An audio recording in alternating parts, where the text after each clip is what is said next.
So ayun no, andun yung inihaw natin. So punta naman natin yung pigsasaingan. So magkaiwalay no. Kasi wala tayong mga bato doon. Napuntaan natin.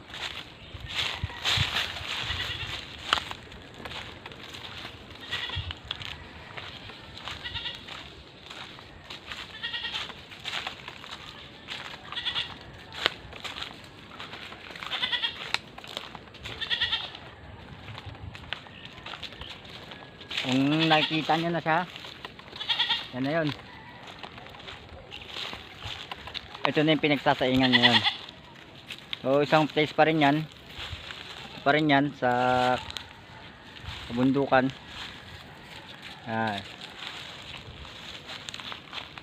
So tingnan natin kung ang resulta ng sinaing.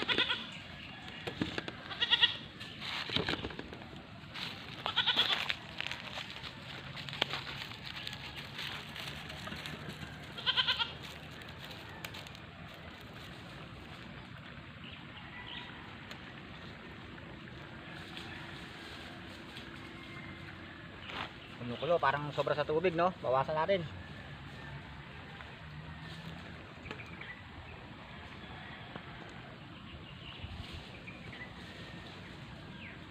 Tama lang.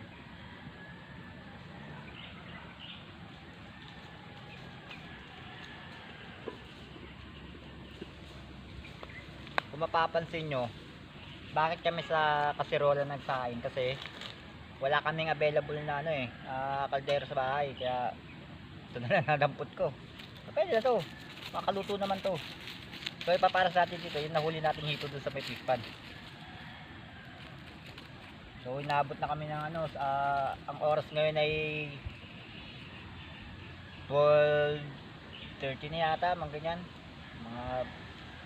mga alaunang kulang-kulang na dun. Gutom na talaga. So bigla nagsumama yung panahon no. Parang nagkulimlim siya bigla, di ko alam kung uulam to o nagkulimlim lang. So di pa kami tapos manghuli no. Kasi target namin makaisang balde o kalahating balde o okay na eh. Ang kasi doon, pulutan, ulam, at kung sumobra man ay maaaring pwede rin maibenta para ipandagdag pa tayo sa rekado.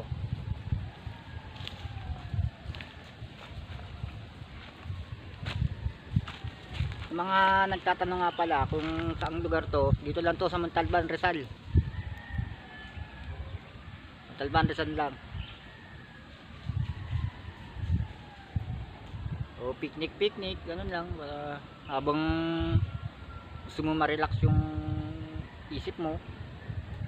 Kasi syempre, hanap buhay. Alam mo naman pag naghahanap buhay tayo, masyadong pagod din talaga. Kailangan din natin ng kahit wala tayong pera, pwede tayo mag-picnic sa tabi-tabi na medyo maganito para maliwalas. Kasi syempre pag sinabi mong swimming, kailangan mo pera yan, kailangan mo ng entrance fee, cottage, para lang ma-relax yung sarili mo. Pero kahit wala naman sigurong swimming pool, kung gusto mo talagang ma-relax yung sarili mo, picnic, kain lang sa welcome place, mga maliwalas na pwede na. So ayun tignan natin ba. So ayun, bilis, tawasan natin ang apoy.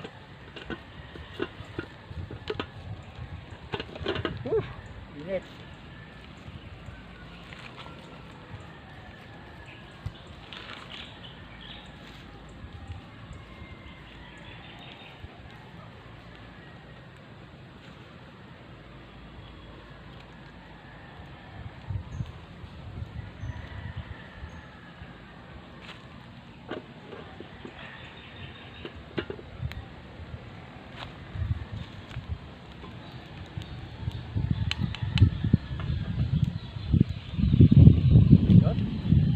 Nyo?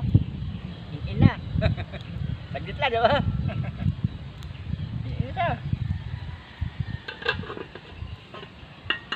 So, ginawa binawasan ko siya ng apoy at bagal lang yung lagay ko para may in-in siya talagang maganda yung pagka